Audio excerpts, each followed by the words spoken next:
big story tonight, the big story tonight, a significant step forward in the future of Interstate 81 through Syracuse. Yeah, really a groundbreaking event today featuring local, state, federal leaders talking about this multi-billion-dollar project that has the opportunity to really transform transportation in central New York.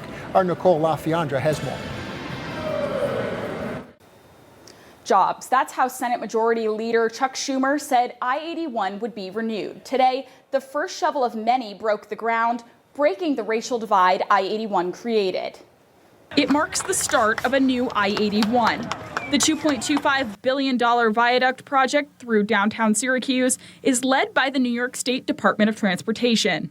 Put on your hard hats, lace up your work boots, because the transformation of I-81 begins today.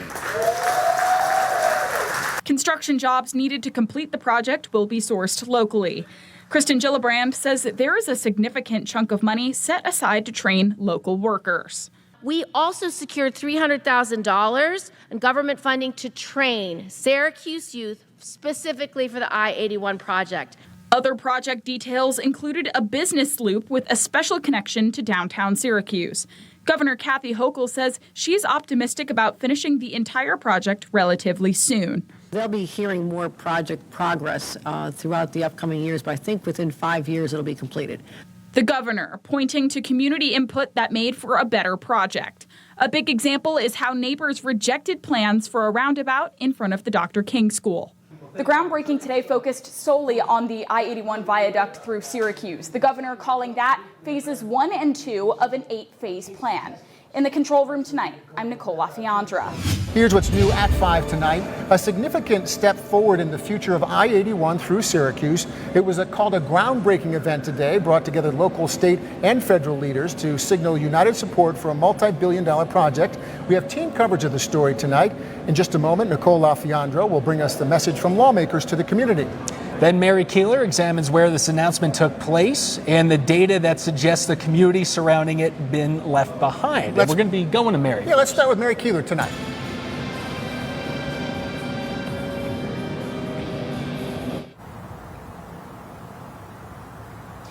Elected leaders earlier today chose Dr. King School for their ceremonial event.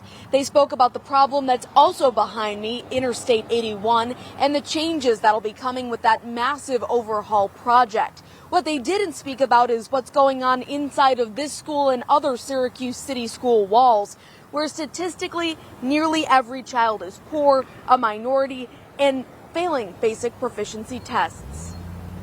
This library at the Dr. King School is full of books and colorful posters about reading. But state education data tells a troubling story.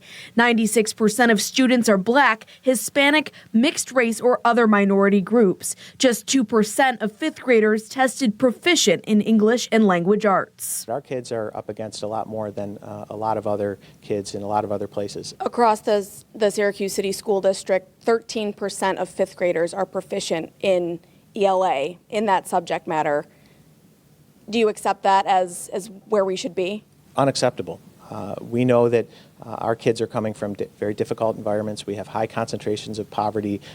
Many barriers are presented in front of our kids that limit their ability to be successful. Mayor Ben Walsh, along with Senate Majority Leader Chuck Schumer, Governor Kathy Hochul, and other leaders, marking the start of the I-81 project at this school, one of several in the shadow of the highway viaduct that many see as dividing this community for decades. I asked Governor Hochul about her priorities for students struggling here.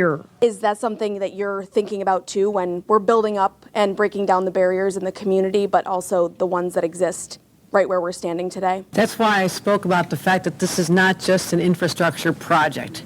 This is about transforming a community.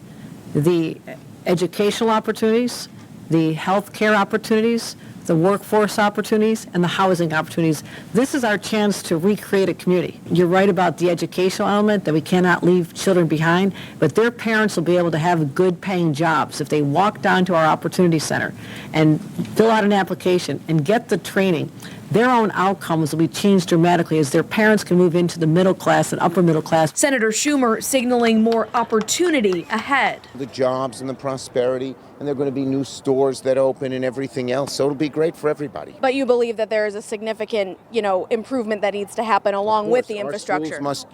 Look, part of what's in this infrastructure plan is money to train kids from this school to get good paying jobs. You don't need a PhD in, astrophysics to be able to get a good construction job. And we got a lot of apprenticeship money for this.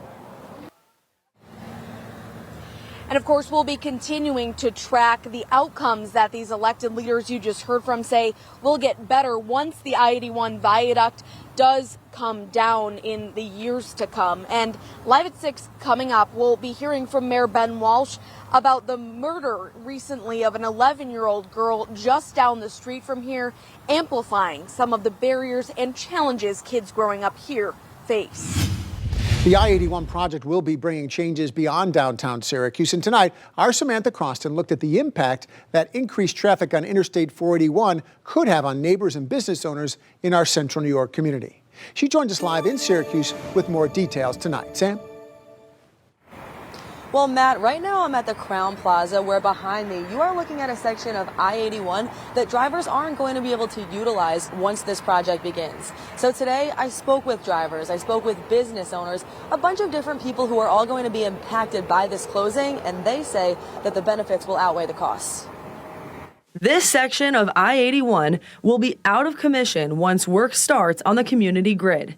Instead, while the viaduct portion of I-81 is dismantled, this is the new route you'll be taking, Interstate 481, and you'll be joined by an estimated 30,000 additional cars daily. Neighbors who drive on the road say it's a small price to pay. 81 getting shut down would be terrible, but if it improves the road system in the end in a couple years, then I'd be all for that. I would just deal with the traffic. This is a good solution, and yeah, there's going to be some inconvenience. But it doesn't even, I don't think it's pain. It's inconvenience. And you know what? Inconvenience leads to better things, a lot of times. Lois Gridley has attended multiple meetings where I-81 was discussed. It's a plan she fully believes in and supports.